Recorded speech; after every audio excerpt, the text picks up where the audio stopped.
Set y'all just heard DJ Mr. Effects, Untouchable Radio Takeover. We're streaming live on Bigo. So, we wanted to bring effects to the panel, chop it up, We just going to have, decent conversation amongst some brothers. We've known each other for a long time, man. And I know you still got some questions for me, too. Yes, I do, man. Yes, I do. What's going on, man? It's your boy, Baby Paul, KBPZ. Take your pick on one the same, you dig. Shout out to Moor to Life radio show. Shout out to Gynesis Radio. Make sure you tune in. GenesisRadio.com. We live on Bigo as well. Shout out to DJ Mr. Effects, leader exclusives on Touchable DJs. Shout out to DJ Rudd in the building on the 1 and 2s. We have a good time, man. Yes. Moor Life show. All right, so check it out, right? I got to get back to it. All right, so I need to know your top 5. Now you're talking about top 5 artists, producers? Artists. Wow. We'll do producers next. Okay. I'll start with artists. I would have to say Slick Rick, Rakim, Nas, Big, top 5. Well, I'm gonna put Jay in there. Yeah. Nice. I gotta put that generation when I came in and a few before me. You know what I'm saying? Right. Slick Rick was the dawn, bro. Man, storyteller for real. 80s dawn, man. Yeah. Real. KRS One too. He was just a fiction of culture from the reggae to the hip hop, man. What's one of the favorite artists to work with? That's an interesting question. You want me to start from when I started to now, or? Well, you always give it up. So, I want you to tie in an experience with it as well. You know what I'm saying? Yes. Okay. So I got to start with my career start. Tech and Steel, Smith and Wesson. Shout out to Steel in particular of Smith and Wesson. I worked on The Shining, and we had the kind of working relationship at that time that you and I have now, where we really talked about music. We talked about the business. He really gave me his insight on what he wanted to talk about through the music, which made my job easier as far as producing the records. You know what I mean? Right. And again, shout out to Steel because he gave me my opportunity to be on that first album. It wasn't nobody else. Right. Like I was affiliated with Beat Miners. I was getting my feet wet. I contributed ideas to the first Black Moon album, but I wasn't credited on the production. Okay. So it wasn't until Smith and Wesson's album came about. I was playing beats in D&D studio, just in the sessions and vibing and, a little radio, just playing beats, you know what I'm saying? And he was just like, yo, what's up with that? So you basically did your due diligence. Right, yeah. That's and, dope. That's dope. Yeah, and he was like, that's you? And I was like, yeah, just some ideas I'm working on. He's like, that's dope. You know what I mean? He's like, yo, I want to get with you. Let me get a copy of one or two of those, you know what I mean? And then the next phase was like building at my home studio, you know what I'm saying? I had my drum machine, my keyboard and stuff like that. I remember Buckshot gave me a Roland, I think it was a 9, Roland, I forgot the model, and he gave me that keyboard around that time just as a gift to add to my production, because I had the SP12 and the Rack S950, so I could do my samples and my drum programming. So the ideas we ended up putting together that made the album started with Recognized, you know what I'm saying? That was the first record because I demoed that at Walt's house first. You know what I'm saying? Around the time they were just developing Smith & Wesson before, they got picked up by Duck Down and Nervous Records. And it was like, he basically was like, let's pick up some of the demos and see what can make the album. So Recognized in particular was one of the records that made the album. There was another song called No Good Hood. I still got the master somewhere. It never came out to this day. You know what I'm saying? And then by the time I started contributing to the album and also collaborating with Ian Walt on certain records like Bucktown and certain other records, we did the Home Sweet Home record, which is a jazz sample from Roy Ayers. I had a jazz album called He's Coming, which is a part of Roy Ayers' intricate collection of jazz records. And he was so inspired by the chorus that we live in Brooklyn, baby. You know what I'm saying? So I was the first one to sample that. I think Diggable Planet sampled it after me. Crazy. But I sampled that and then still like the cover art of the album. He was like, yo, let me borrow that. Right. So he borrowed it and took it to the photographer. So when the album got done, he gave it to the photographer and they recreated the artwork inspired by that Roy Ayers cover. That's why you see The Shining, you see an eye, that Steel's eye, And that's the whole boot camp in a circle. Oh, so they pay homage. You know what I'm saying? It was very subliminal. You got to know music to know where that came from. Right. You know what I'm saying? So I would say, as far as artists, I was really proud of just that whole rollout of being a part of that album, being a part of history, and being a part of like contributing from my work to that, make that album cover, because it's like a timeless piece of work. Right. As far as Brooklyn hip hop and that time frame. So yeah.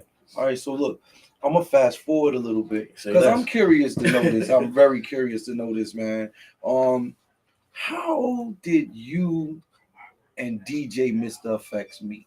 Wow, that's a good question. Yes. Shout out to my Queens legendary homie DJ Mr. Effects. We became brothers over years, but we couldn't stand each other when we first met. I know he couldn't stand me, man.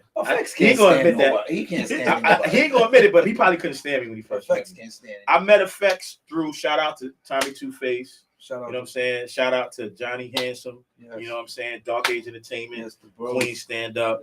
Street label. Legendary street artists. You know what I'm saying? They still around doing their thing. Right. You know, they all over the place between New York and down south and all that. So shout out to them. And Effects was part of that camp. You know what I'm saying? Right. He was like a resident DJ and a producer. A lot of people don't know he was producing beats too. Yeah. That's how we met. And I used to link with him in the barbershop to see what he was doing, and he used to handcuff his little ideas and shit. He didn't want me to see what he was doing because he knew I was a producer too. You know what I mean? Like, it was funny because I picked up on the energy. Like, he was just like, I don't know this guy. You know what I'm saying? I built a relationship with Hands and Tommy first, then him. Right. But then once he and I built a relationship, we became more bonded over the years than everybody else. Right. So as I was building my company. Shout out to Saif Ali too, Mr. Saif, who's a part of the Untouchables family. Like, I used to hit the streets and the clubs all the time with Saif, all the time. So, name any club that was popping in that time frame, early to mid '90s, maybe a little bit late '90s.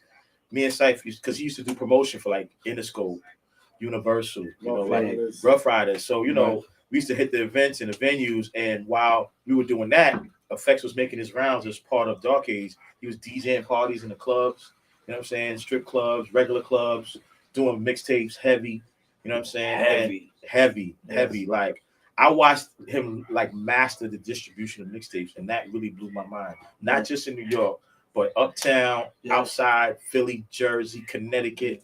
It was like, yo, this dude know what he's doing. Yeah, coast to coast. And he had a dope ear that I was impressed by, you know what I'm saying? I'm still impressed by his ear. And that's why we argue, but we argue like brothers because it's creative debates. Right. And it's about the passion of the music. Right. And I never take that credit away from him. That's why no matter what we go through, I'm always like, all right, say less, bro. Let's whatever it is, I'm gonna take it. I take the heat from him on a regular. I'm keeping it 100. Right. But it's not in a negative way. It's in a brotherly way. Yes, because he wants the best for me, and when it comes to my work, and he supports me, and I respect that, because in this game you don't got a lot of people that really support the work. Right. You know what I mean? I've had people I came in the game with that hasn't showed me that kind of love that he's shown me. You know what I mean? So I appreciate it. You know, can I just interject real quick? I was waiting for it. So originally he didn't like me, but he got to know me. And he's like, all right, I want to tell you something. we knew each other going back when I was living in Fresh Meadows. Mm-hmm. Okay. Yeah. Whoa. Yeah. So this is actually before the studio right there on, at headquarters. Yeah, this is a little bit because you got to remember when I lived at, you had Kedar, the tall building. Kedar Masterberg lived there, and Lily from SWV. Right, you told me that. So he came to the crib one time when I had my whole setup. Yeah, and you was working with the ASR. I think it was the ASR. Yes, exactly. Yes. See, he had a couple sample chops. Yeah, and he was just like guarding them. I was like, joints, man. He would come through, and I'm stopping everything because I keep telling him, what was that? The Patrice Russian record. Yeah, that Mob Deep joint. That I was rising. We was just listening to that yesterday in the car. Yeah. So basically, can I tell a story? Yeah, go ahead. All right, cool. Facts. So Sally, myself, Tommy Two-Face, Johnny Handsome, we was all part of a group. Group was called Agony. You know what I'm saying? So I went out and I got the ASR 10. And I got the ASR 10 because I was just like, yo, you know what? instead of waiting around for all these producers and all that, you know I'm what? gonna do it myself. Let me just get in and lock in and things like that. Right. You know what I'm saying? Shout out to our the producer that was making our beats before. He was the homie from Long Island. Oh, Malik Walibi. Yeah. So he He's was a dope. Moor. Yeah. Okay. So, I was just locking loading and things like that. So basically, moving on. So as I mastered the ASR 10, and I forgot that it was due Tommy Two Face, Johnny Handsome, and things like that. But this is before the studio, the idea of it, because you was popping in and popping out, and this is when, this is back in the days when you had the range, the gray joint. You had the same joint like Porty had. Yeah. So I had a platinum range fully loaded with the DVDs and the headrest. Okay. I used to pound the streets, bro. Yeah. I used to pull up right there, in Queens, near St. John's. I ain't gonna say the Yo, specific location. BPZ. I used to pull up. BPZ was one of these dudes. He was like a real industry dude back then, and that's one of the reasons why we didn't really mesh right away. We didn't really mesh like that because, shout out to Kevin Davis. You know what I'm saying? The homie. Saying big bro. Yeah, KYs. KYs. You know what I'm saying? I remember. So that. he used to really big brothers and stuff like that. For real. He was on that. He was on our verge. I don't know. It must have been that time. He was trying to do that to me. That was around the time. Ethic, man. Work ethic. That was around the time. Honestly, just based on the time frame I had that truck, that was around the time I already did Stillmatic. Yep, early 2000s, 2001, 2002. Because I remember I copped that whip right around that time frame because I was doing really good. Right. You know what I'm saying? Like really good. You know what I mean? Yeah. Getting nice checks. And like I said, we bonded over time. It wasn't instant. You know what I mean? But I respected him straight up because he was consistent with the mixtapes in particular. So as a representative of Dark Age Entertainment, the company he was a part of, he was pushing mixtapes on Tommy Two Face, Johnny Handsome, when you was under a different name as an artist at that time. And his turnaround time and dropping tapes was crazy. So I used to give him some of my records to put on those tapes. Right. Before he's talking about he was getting those exclusives from. He wouldn't tell me where he was getting them from, BPZ. He was part of the league. He was a part of the league. Yes. He was a leakage. So I'm also producing original records for the team and leaking records I produce for other artists. And, he was going hard with the mixtapes and he was DJing parties. You know what I'm saying? One of the infamous parties with that strip spot with Gloria Velez. I think it was Gloria Velez's birthday. It was Gloria Velez's birthday. Oh man, it was so we crazy. Had Gloria Velez. So we crazy. Had it was ODB when he got signed to Rockefeller because it's crazy because I go in my closet and I see the test press of his singles that was supposed to drop and it said Damon Dad's record Rockefeller. Yeah, DD. Yeah. I think he DDMG, Dame Jazz Music Group. Yep. That was like his new affiliate when he brought rest in peace Old Dirty to Rockefeller. He already started that imprint. Yeah, he was trying to build that imprint in league with Rockefeller, but then also separately. He started pushing a few other artists after that. Yep. But that's it. Okay, recently, right? I got this is gonna be great. I got these two guys. We about to watch them in action. Recently, Gentleman's Quarterly, the GQ magazine, had Future on the cover. It's quoted as the best rapper alive right now. Okay, so I'm hearing some huffing and puffing going on. Yeah, well, I don't know. Here's the thing. I actually met Future early in his career because I was living in Atlanta at that time. Nice. I had relocated to Atlanta. Effects could test to this around 2010 to 2012. He used to give me a lot of advice. I actually first was living in Alpharetta, where Metro Peace Mr. Houston was from, with Bobby Brown. And then I relocated to Stone Mountain. Shout out to Caso Real, you know what I'm saying? Firehouse Music, one of my OG homies from Queens. He had a barbershop, so we was always cool from New York. So once he relocated there, I was already in my own crib, but he used to say like, "Yo, come to the crib and come rock with me on the music." Yeah. So I used to just bomb with him on the music because he was local and he was from my hood. Right. So we rocked, and then eventually I relocated. Probably within the first year, I relocated from my own crib and shared the crib with him. So he was running the barbershop, was running the studio, doing a lot of artist development, a couple of artists, singers, everything. And I remember Future just starting to bubble when he had the Racks on Racks record, and it was playing locally before it became a national hit. Artist named YC, right? I think Young Chris, was that his name? I don't know. Young Chris. Something like that. So the record took off, and I was just watching it blow, and then I would hear the rumors of how he put Future on the record, but he wasn't the weight of the record that made it a hit. Okay. Everybody kept saying Future was that dude, and I started hearing about his brand. What's the name of his brand again? Free Bands. Free Bands. Right. So he was doing a mixtape circulating, and I was like, okay, son is dope. And then I found out that song took off, and they got a record deal with Universal on the strength of that record. But it was YC that got the record deal, not Future. Mm-hmm. You dig what I'm saying? So he signed, but he ain't the real dude. He's not the dude that carried the weight of that record. The streets loved that record because of Future. Right. And his sound and his style on that record. Then he started going harder with mixtapes, and he had another record called Tony Montana that went ablaze in the streets. Right. Yeah. You know what I'm saying? And around that time, I had some OG homies from New York. At the time, I was living in Florida, and I was like, yo, you in Atlanta, you tapped in, man. See what's up with Future, find out how much he charged to do a show. Mm-hmm. And I literally got in touch with him, and I got him booked to perform in Florida for one of my OG homies around that time. You know what I'm saying? I met him, I had a dialogue. He was humble, he was real cool, had a bad chick with him. You know what I'm saying? He did the show. It wasn't super packed because the dude that booked it, he wasn't great with promoting. But, Future did what he was paid to do. He came out, did his set, took some pictures, blah, blah, blah, kept it moving. I liked his work ethic then, and I said, he's going to blow. It's just a matter of time. Okay. And then eventually, from the streets up, he became a national, known artist. Right. By that time, I moved back to New York, and he's already playing in New York.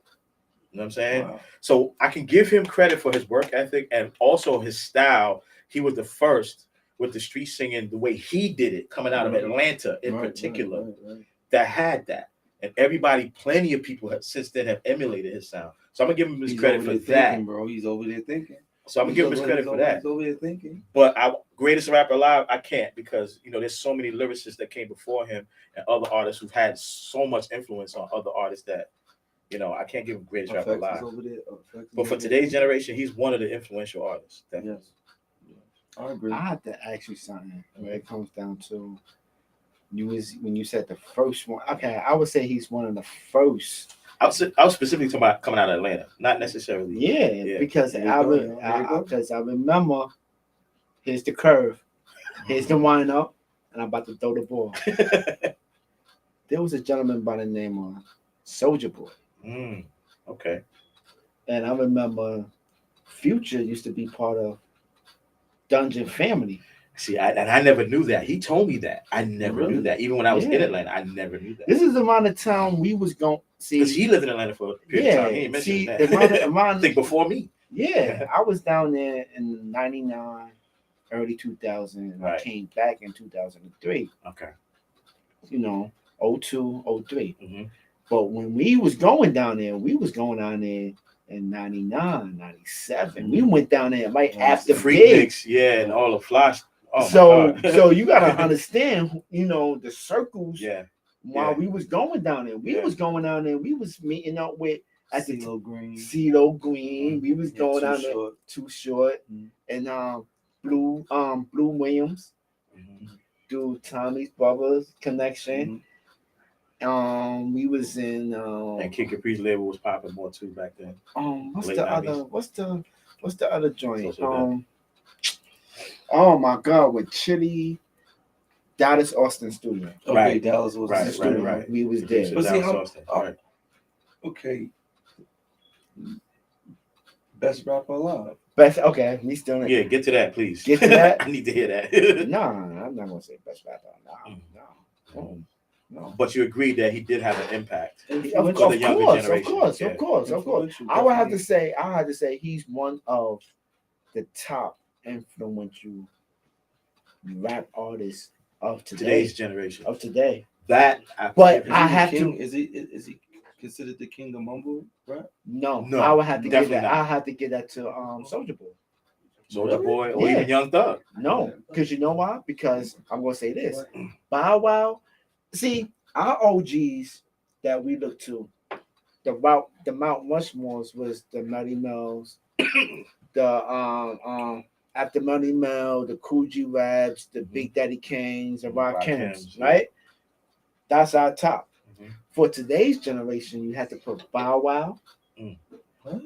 Yeah, Bow Wow. You have to Soulja say Boy. Soulja Boy, because you gotta understand who came from that. Mhm. From Soulja Boy, you get Chief Keef. From A Soulja lot of people Boy, going viral too, because he was one of the first to go viral. Yeah. Gotta give him his credit. Soulja Boy. yeah. From Soulja Boy, you also get the rapper by the name of Drake. Mm. You get the Migos. You I get all I that. forgot about So that. Yeah. So you gotta understand, all of these artists, you get the tree. So, you know, all that what we would consider mumble come from the tree of Soulja Boy. Mm. And then before Soulja Boy, his OG is Bow Wow. Interesting. Coming out of Atlanta, you got a point though. You got a point. You know what I'm saying? Because everybody else was rhyming. So, you know? Effects, what's your top five? Give me your top five. My top Artists.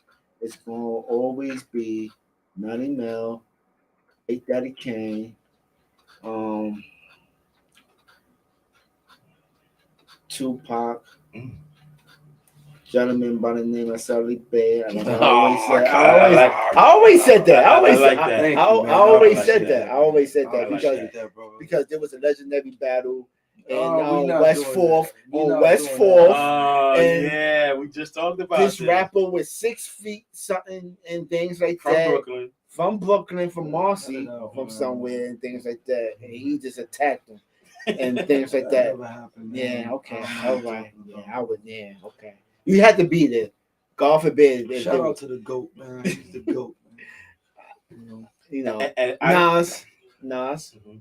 Right. Nas. I put J and B. Yeah, but 5. I think you passed over 5. You sound like you had 8 just now. I didn't have 8. Yeah, you said Pac. You said Melly Mel. You said Rakim. No, I didn't say Rakim. Did I say Kane. No, that? you didn't say Rakim. No. Oh, my bad. He Yeah, said Kane. see? He said Kane. I said Kane. Kane. Thank you. Okay. See? Thank you. I went with Kane. Then you said Sally. That's 4. Come But on, he- come on, Nas. You gotta put Nas. Okay. You put Nas and somebody else. Big. Pac. Yo, hold up. What about me, dog? Hey, yo, I'm an original OG, man. Yo, you know what's so crazy? I want to Southside pan the Queens. camera right now so y'all can see I'm who an we're original talking OG, baby. to. Yo, That's TP from That's TP T- Square. Yes, sir. GenesisRadio.com. Get familiar. for real. Yeah, talk. I got Hold stories. hold up. I got even stories with you. Let me remind y'all. I was one of the first MCs from Queens that go uptown to the T Connection and all them other spots where the Bronx cat was rocking the break beats at to rock the mic. You know what I mean? This is true. Talk about it. Don't make me come spit Hey, a hot 32. hey. It's still your song. Yo, Nah, Yo. that's a feature. That's a feature. that is a feature. That's a feature. Salute, I King. don't That's mind. it. Talk about it. I Let love your history sharing be the work. known, man. That's Yeah. a big Real- fact. Real That's talk. it for real. Yeah, man. Wow. Well, I mean, if we go to top 10, I could add my other 5. I will give it to Eminem. I will give it to Lil Wayne. He's being safe. He's being safe. You know, top 10. You No, know, but you being safe. why you say that? You mean why am I saying that? Because I already said my top 5. I'm adding Okay, my the next reason 5. why I'm saying that, the reason why I'm saying you being safe is because I listen to the music in your car. Oh, here we go. Oh, that's the You difference. trying to start something, man. Listen, I listen to all kinds of music. Reggie doesn't make your top 10? Huh? Reggie? Redman? That's what I'm saying. See? Hmm. Yeah. Huh? It's hard because he represented Jersey. He's a lyricist. It's hard because I gotta put EPMD before Reggie. The dudes was nice too. No, that's a group. I know. No, but you can't put a. See, you see. Let me tell you something. See, with this guy, you gotta be very technical. You gotta be like. The red Well, with the EPMD brought Reggie to the table. Yeah. But yeah, it's hard because we speak in one individual. So that's why I chose Eminem. That's why I chose Lil Wayne. I gotta choose Snoop Dogg. But wait a minute, how you gonna put now you got me questioning because you got Eric and Parrish. That man was crazier than both. Yeah, but he was a branch on that tree. Okay. So I try to respect the architects first. That's me. You playing safe. You said I'm playing safe. These are one of these brotherly moments we're having. So I have We're out of witnessing my top 10, the other three I mentioned was Lil Wayne, Eminem, Snoop Dogg. Then I gotta say Andre 3000 out of Atlanta in the top 10. He's retarded. And okay, hold on. When people bring up the Andre 3000 in your top, what was the record that made the give him the bump? That's a good question. What was the question? What was the line and what was the record? See, I can't. He's so intricate. I can't quote his lines, but I could say that's a DJ. I could say early Outkast, but what song? Not Southern Playalistic. It was another song. Early Outkast, where his verse was so crazy. This before they became a mainstream known group, because even after that he got better and better. But early Outkast, I think in that first album there was something on there that I just can't remember it to repeat it verbatim. You know what I'm saying? But I put him in my top 10. And then my last but not least is Scarface. Houston, stand up, man. Come on. You gotta give it up to Scarface. I'm gonna say you know what's so funny? I'm gonna say unfortunately I didn't even get to Pac, but I feel like Scarface influenced Pac, in my opinion. You know what I'm saying? On some levels. Okay. Again, I'm respecting the architects before. So it's hard. It's hard to put. Pac is dope and legendary. I don't know if I put him in my top 10 though. You're not a Pac fan. You are a Pac fan. I am a Pac fan. Temptations is one of my all-time favorite Tupac records. That's hold on. That's the safe. See, that's the safe zone. That is retail Pac, brother. Thank you. I don't know. I just connect to that record musically and lyrically. Personally. You know why? That's because a lot of cats that was riding for Big, they looked at, okay, you got Easy Mo B here, and then Easy Mo B over here. So the records that a lot of cats that was riding for Big, in which I still, if people could tell me what was the record and what was the line at the time when Big was alive, you had Big L. Or you also had Big Pun. What catapulted Big to surpass Big L and Big Pun at that time? You talking about a song, or I'm talking about to give Big that level of that's the guy right there. For me, it was songs like "Unbelievable" by Preem. That record was crazy. You know what I'm saying? Like people know him for Party and BS and the features he was spitting, but like for like a 12-inch that came out before that first album, before the commercial records. So you saying Unbelievable was retarded. Flow, lyrics, yeah. That's what made him a staple in New York hip hop to me. Hold on. Arguably, when that record came out. When that hit the airwaves, it was crazy. Yeah, it was. Big L when he was breaking down the slang, ghetto slang. Yeah, that was fire. It's hard because music. Yeah. Something just blacked out. Yeah. Music bed.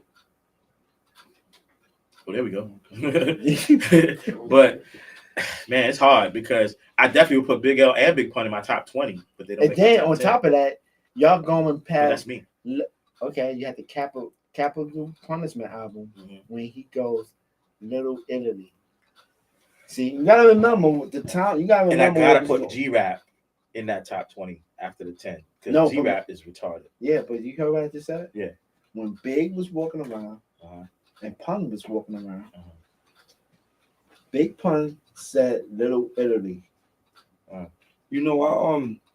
I started my first show. I wanted to start my first show in the realm that I'm dealing with at the moment, creating, as you would say, being a curator. So in doing this show, you know, I mean, Effects was originally my DJ. Yeah, I know. From childhood. It's definitely a pleasure to work with you guys and see how you guys still interact after all of these years. Yeah. To watch Effects behind them turntables, man. He's dancing more than he's playing records. I want y'all to know that. He was kind of partying today. Yeah, he was partying today. He was having fun, but he was partying today. He was feeling himself. Pause. But let me ask this. What I like about Effects is that somewhere in the line of entertaining you, he still takes you to school. Somewhere down the line. Right. He'll sneak a record in there and take you to school. He'll sneak a he record did in a there set really on Bigo the other day, playing some R&B joints I forgot about. Right. I can't even name them right now, but I was like, oh yeah, that was my choice. Like that kind of experience now, for me, being a person that's been making records for years and I've studied and learned music just from being a fan to being a contributor, to hear music from a DJ that reminds me of records that I grew up on or remembered. You know, you said something to me. That speaks volumes, bro. You said something to me like a lot of DJs don't do that. I'll be honest. You said no disrespect. You said something to me like 2 or 3 weeks ago, man. You gave a description of someone that does music as a hobby, as a job, and as a career. And yeah, that's real. He was very passionate about that. Yeah, it made a lot of sense, man. Yeah. What gives you so much staying power? That's a good question. I think for me, it's my circle. It's what I said earlier about not being so closed-minded that I don't listen to what's out in the market. Again, I don't get totally influenced by it, but I find the art in whatever's out there that I can relate to keep me inspired. And then my circle, like I said, Effects, and you know, my business partner, and you know, artists I work with like yourself. It's a combination of all that. Producers I collaborate with, engineers, you know what I'm saying, that mix up the records. It's I draw inspiration from all of those things. All right, so outside of music, is there outside of music for Baby Paul? Absolutely. I really am trying to get more into media. In the past year, I launched a streaming channel that I own and curate called HTV. You know, borrowed from my last name, you know, from my father, Hendrix. You know what I'm saying? Hendrix TV. Shout out to Michael Wiles over at UMR Channels Group Media. He gave me the opportunity to, you know, like curate a channel 24/7 programming where I'm programming independent artists, music videos, some of the legends mixed in with like independent films that I come across through fellow creators who are doing films independently on their own budget and their own resources, music documentaries, podcast episodes, you know, and it's 24/7 programming. It's distributed through Apple TV, Roku TV, and Verizon. It's free to subscribe, and it's advertiser supported through Verizon Media. So it's a lot of whitelisted corporate ads that are running on there, everything from McDonald's to Apple to Infinity Cars and so on, Tax Turbo, whatever you could think of. You know, we're running those ads, but the goal is to not just build a subscriber base, but build a viewership on a certain level where I can monetize those ads, because the way it's monetized is not by the subscribers because it's free. It's by the watch hours. The more people tune into my channel, if they subscribe and watch it for a certain amount of hours, the more analytics I can generate to have the ads pay me. So yeah, you know, I want to get to the point now where not only am I developing more content, I want to do a lot of original produced content, live comedy segments for up and coming comedians, more music videos, more independent films. I want to produce a podcast series that's exclusively distributed through the channel and build a fan base from that. And you know, I had Effects doing like DJ sets on there sometimes, just curated DJ sets, just doing his thing. I think now, compared to when I first launched it and we were doing that, we could take it to another level now because we done tightened up on the tech side. Right. You know what I'm saying? Across the board. So was that hard? It was a little tricky because we were trying to familiarize ourselves with how to record his DJ set because he was doing it from his crib. Yeah. You know what I'm saying? And what do? You record on your phone? Like, how do you do it? We didn't have multi-camera angles and like shot and edited with graphics content. It was literally from his phone, and we took a piece of it and did what we needed to do. You know what I'm saying? Yeah. No, what's so crazy? We started doing that in the height of the pandemic. Right. You Terrell asked what size you are. He switched XL. XL, man. XL. XL. Yeah, for sure. Shout out to Terror, man. You know, good luck. I think he's coming back, right? Yeah, he said he's coming back. Yeah. So we'll dialogue with the homie when he get here.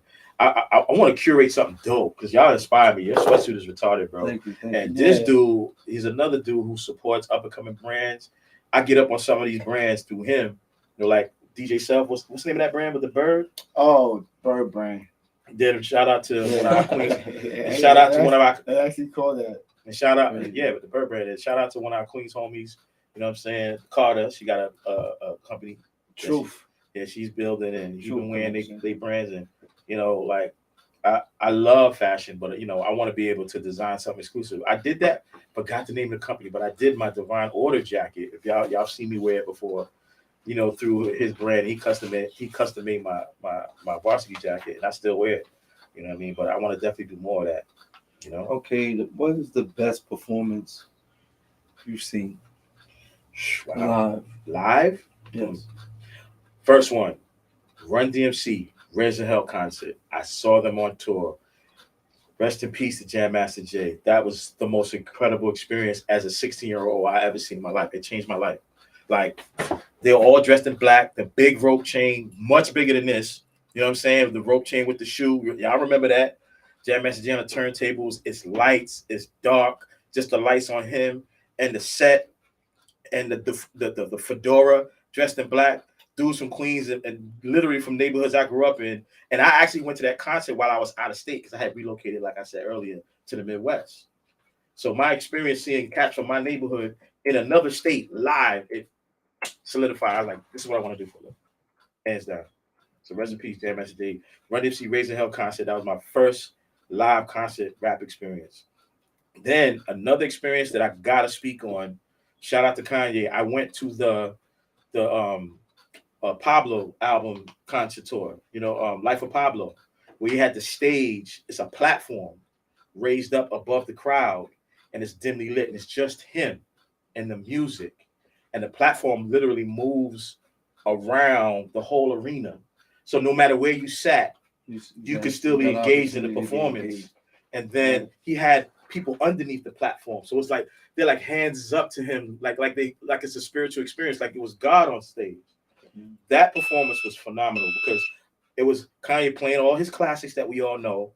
And then at that time, the Life of Pablo joints, and this joints in our Pablo album, I personally really love. You know what I'm saying? So seeing that live, like that first joint, The Father Stretched My Hands, he opened up to that. Imagine hearing that loud in an arena full of people and that platform moving and lights. Mind blowing, bro. Because that Father Stretched My Hands is a crazy record. But hearing that loud in a concert, see, forget it. I missed the Run DMC joint, but I made up with the what was it? EPMD, EPMD, Das Effects, right? The Hit Squad tour. That's fire. In Long Island, what's the name of that? What's the name of that spot? They changed up. In Long Island? Yeah.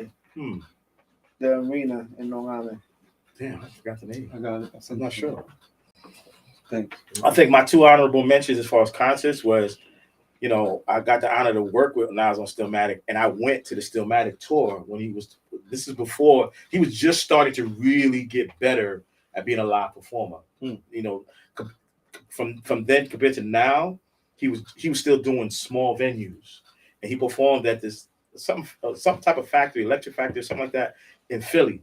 And I drove up to Philly just to support him on that Stillmatic concert tour and watch him do his set. It was fire. And watching him perform, what's that song that was a single? One Mic live, crazy. That's crazy. Yeah, crazy. I've borrowed live performances of him doing One Mic and put it on my channel because I was so inspired by how he performs that song live. He loses himself when he does that record in particular. You know what I'm saying? You can tell he's going through a spiritual experience. He did that at remember that concert that they had the remix of Made You Look? They had Jadakiss, Webster Hall. Remember that? Yeah. He has a performance of One Mic on that specific Webster Hall concert that you look it up right now on YouTube. It's crazy. It's crazy. It's going to take you there. And artists don't do that no more. You know what I'm saying? And I got to shout A because I've toured with them, you know what I'm saying? And I got to shout Main Source. They did nothing but classics that I've always appreciated. So seeing them live is dope, you know what I mean?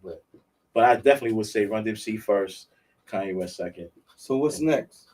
For me, it's just building my independent label, XMG. Shout out to my partner Antonio Velaz in LA. You know, building the brand Untouchables DJs with the Homie Effects, bringing out artists like yourself, Sally Bay. You know, shout out to Nova the Rebel, shout out to Molly Tuff, shout out to Moni Love.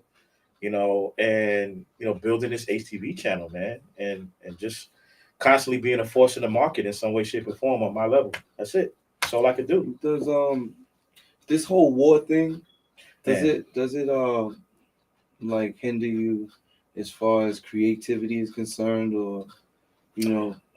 No, because it's weird because I'm kind of an empath. If y'all know what the word empath means, I feel deep. So like effects will tell you sometimes when I see the news and all the things that's going on, you know, people getting shot up in subways and people getting pushed on subways. Then the other day it was on the news, this woman just opened her door and she got shot and she's dead now. It's just crazy, man. And I just feel like, to me, it's like a spiritual warfare going on that we're not paying attention to. You know what I'm saying? And I feel like the digital age of access and clout chasing, and it all plays a part in people's mental health. You know what I'm saying? And, you know, again, that's my opinion. You know what I'm saying? But, you know, I feel deep and I try to find inspiration to create from everything around me, whether it's my circle, whether it's the music I listen to, the information that comes to me, you know, and find something to talk about. And it's crazy because if I was a rapper, forget about it. If I was really nice as a rapper, my conversation would be so crazy. That's how I feel. But I make the music, so I let people like yourself be the voice. See what I'm saying? I heard you on a record though. Yeah. Yeah. Oh man, y'all embarrassing me. There's a record. You know what? There is a record, and I think that if y'all I gotta take my glasses off for this. if y'all tune in on Mixtape Wednesday, especially this Wednesday, I'm going to play a treat for y'all. Yeah, shout out to my dude Dre Banks. You know, he's been going through a lot lately. Yeah. You know, he had a passing in his family, and you know, he's dealing with that. But that's one of my OG homies. We know each other since you're 16-year-old. That Run DMC concert that I spoke of, he was with me. Wow. We went to that concert together and experienced Run DMC for the first time live at Raising Hell together. That's why he's still doing music. That was his inspiration. Like it's mine. And you know what's so crazy? Now, when I spoke about the Hit Squad tour, this guy was with me too. Yeah. You know what I mean? So, you know, shout out to Dre Banks. He had a record that I really, you know, he came up with. We sat on the record for over a year. It's called No Love Lost. And I just connected to what he was talking about. It's just talking about dealing with adversity, just trying to be creative and make money, earn a living doing music. And, you know, sometimes your immediate circle is hating on you, or your family's not supporting you, or dealing with chicks that's not good for your mind and your spirit, whatever it is. And it's just letting go of that. You know what I'm saying? So it's just like saying no love lost. You know what I'm saying? And that's what he was saying in the record, and it inspired me. And originally I was going to get a feature on it. I remember we talked about that. Yeah. We were sitting on that record for a minute. We was going to get a feature. Shout out to a couple people, some Queens legends and all that we was talking about. And it just kept sitting. And I said, you know what? I just sat down, just listened to the record, zoned out. And, you know, I treat rap like spoken word. So if I write, I just find ways to get the thoughts across and write it down and find where it rhymes. But understanding how rap as an art from all the records I've done, I figure I'm not on your level, but at least I could put some words together and some cadences, knowing the music I'm making, and be able to convince you. Then the rest is my voice. I don't like my voice. That's the main reason why I never jump on a lot of records. Nobody likes the Really? You know what I'm saying? You know what? That was. I don't like my voice to music. I always other than wanted ad to libs and know. stuff, and like me talking on the radio. I never liked But like rap, nah, I don't really like my voice. So I had to find that pocket. I didn't like my voice until I was on radio. Once I got to radio, and I was able to slow This down. is the pocket I love. Like me and FX, we've been producing Untouchables Radio for years, and you know, he pushes me like, yo, do what you do, man. Because he feels that I'm entertaining and I'm engaging when I talk. You know what I'm saying? You spoke on Moni Love's project. Oh yeah, for sure. Give me some insight. For sure. I Shout out to feel- my sis, man. I feel for that. Shout out to the legend Moni Love. It's crazy because I was a fan before I met her, meaning that I was a fan, you know, the whole native tongue movement, Latifah, all that, just growing up on hip hop in the 80s. And then right around the time I did La Fleur La Fly, you know, rest in peace, Sean Price, and it was on the radio, you know, she had got signed to Atlantic Records by a relative of L.A. Reid, I think Brian Reid. And she had a budget. And she reached out to me like, yo, I want you to produce some music for me, you know, as part of my project for this deal she had. And, you know, we bonded from then. You know, she was living out in Long Island at the time. I used to go out there and kick it with her family. And she really gave me her whole spiel, her whole story as far as coming from London and, Right. you know, her roots as far as MCing and everything. You know what I mean? So understanding that allowed me to really connect to her as an artist and what she wants to project. So unfortunately, some label issues happened back then, and her project got shelved and she got released from Atlantic, so it never came out back then. It was always cool. And around the year 2000, we reconnected, and I did a record called Slice of the Pie, which was co-produced by her husband at that time, Mike Briscoe. And we released it overseas at Universal Records Europe. So it wasn't even in the States. It was marketed and distributed overseas, and it went gold. You know what I'm saying?